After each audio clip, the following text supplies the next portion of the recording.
1 tayo. So, nailagay na yung ating bakal na 12 mm. Ang size ata nito, 12. So, kung bibili nyo to sa, ano po, ay 215 pesos. Ang isang ganitong bakal na makapal na size 12.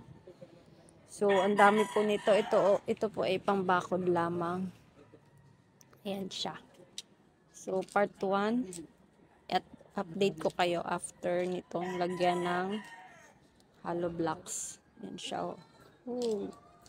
So, naghahalo pa lang sila. Tingnan natin. So, diba?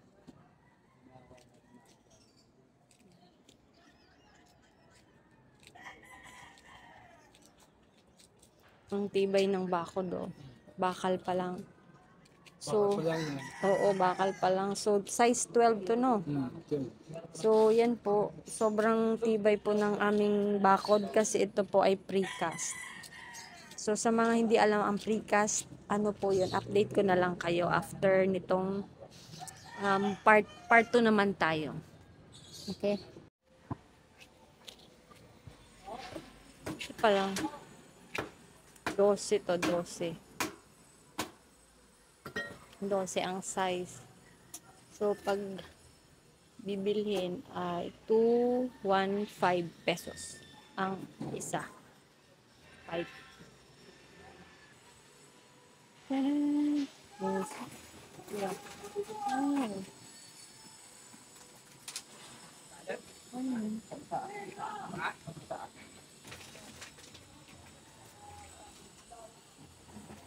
And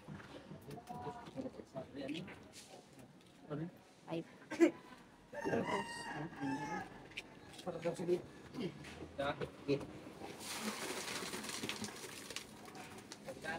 Wow.